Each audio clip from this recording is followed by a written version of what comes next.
বাবা মুয়াজ্জিন আর ছেলে ইমাম, দুইজন একসাথেই মসজিদের পবিত্র দায়িত্ব পালন করছেন। একজন আজান দেন, অন্যজন ইমামতি করেন। কিন্তু আশ্চর্যের বিষয় হলো দুইজনের কেউই এই কাজের বিনিময়ে 1 টাকাও নেন না। ধর্মের সেবা করছেন কেবল আল্লাহর সন্তুষ্টির জন্য।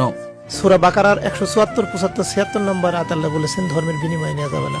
আল্লাহ বলছেন যে আমার এই আয়াত গোপন করে, বিনিময় তুচ্ছমূল্য গ্রহণ করে, সে তার জঠরে মানে পেটে আগুন ব্যতীত কিছুই করে না।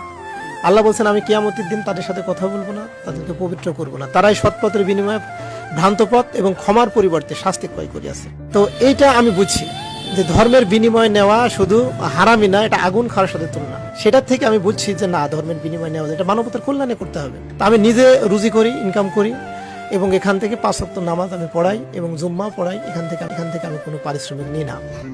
মাশাআল্লাহ, দুনিয়াতে এখন এমন মানুষ আছে দেখে দুনিয়া ঠিক আছে।